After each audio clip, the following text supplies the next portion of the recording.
Bonjour tout le monde. Eh bien, le jour est arrivé. Nous avons déposé notre action contre le gouvernement du Canada pour diverses raisons et également la GRC pour son abus du système TRAF. Il y a un lien vers celui-ci dans la cause d'inscription afin que vous puissiez lire vous-même l'avis de la demande. Il s'agit d'un événement historique. Jamais auparavant, les propriétaires d'armes ont contesté directement ce genre d'action à cette échelle. Donc, si vous vous souvenez de notre annonce initiale, nous n'allons pas nous lancer dans cette affaire pour ennuyer le gouvernement ou pour lui montrer que nous allons envoyer notre avocat à leur poursuite. Nous déposons une demande de 39 pages traitant de questions juridiques et administratives, de questions relatives à la charte, de questions relatives à la déclaration des droits. C'est une action énorme et nous poursuivons cet objectif avec toute une équipe de juristes constitutionnels très expérimentés et très respectés. Si un aspect de cette affaire est gagnable, nous le gagnerons. Sinon, voici la situation. Nous ne nous retrouverons pas avec une question en suspens. Avons-nous eu les bonnes personnes? Aurions-nous pu gagner si nous avions eu toute une équipe de juristes constitutionnels avec un budget illimité? Ce ne seront plus des questions lorsque tout cela sera terminé. Je suis sûr que vous voyez où je veux en venir. Donc, encore une fois, nous allons probablement gagner certaines de nos revendications et nous allons en perdre d'autres. Mais c'est important, si nous ne gagnons pas une décision favorable sur certaines revendications, qu'avons-nous gagné? La réponse est la certitude. Vivre avec cette ambiguïté autour des droits de propriété ou des droits à notre liberté est d'ailleurs la raison pour laquelle nous devons mener les mêmes batailles encore et encore tous les 4 à 8 ans. C'est la raison pour laquelle, même si nous obtenons l'annulation de ce règlement, c'est en quelque sorte la partie facile de toute cette affaire. Un gouvernement majoritaire ou une coalition peut simplement venir nous faire la même chose 6 mois plus tard par le biais d'une loi. Si vous êtes un propriétaire d'armes et que vous attendez depuis des années à savoir si le système judiciaire peut résoudre notre problème, c'est vers là que nous allons et nous avons engagé la meilleure équipe que l'argent puisse acheter pour y arriver. C'est pourquoi je dis que c'est un événement absolument historique. Donc, si vous voulez y participer, si vous voulez soutenir cette affaire jusqu'à la Cour suprême du Canada si nécessaire, vous pouvez cliquer dans la description pour faire un don à cette action en justice et éventuellement à d'autres actions en justice s'il existe une possibilité pour celle-ci.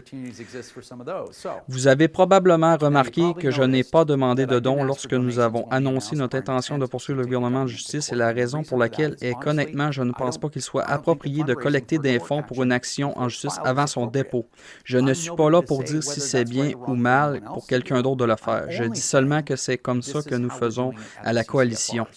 Nous avons donc reçu quelques dons après l'annonce initiale. Nous avons fait un dépôt sur un compte en fiducie légale et versé les honoraires de l'équipe juridique à partir du compte des recettes générales de la coalition, donc plus d'informations sur la façon dont nous avons mis en place ce système. Tous les dons qui arrivent via le lien d'Action en justice seront détournés vers ce compte en fiducie. C'est ainsi que nous savons jusqu'où nous pouvons aller avec ce type d'affaires. Alors, appelez ça un coffre de guerre si vous voulez, un coffre de guerre légal. Nous utiliserons cet argent pour des actions en justice et pour tous les coûts liés à l'information du public sur nos actions en justice et pourquoi nous les faisons. Parce que c'est aussi un travail important. La raison pour laquelle nous avons choisi de créer un compte en fiducie est qu'il est évidemment sûr qu'il s'agit de comptes audités et qu'il est également assuré. Donc, si vous voulez que votre don aille uniquement à ces efforts particuliers, c'est la façon de le faire. Si vous faites votre don en utilisant le lien d'Action en justice qui se trouve à nouveau dans la description, à la fin de toutes nos actions en justice, c'est-à-dire dans plusieurs années, s'il reste de l'argent, il sera versé sur le compte des recettes générales de la coalition.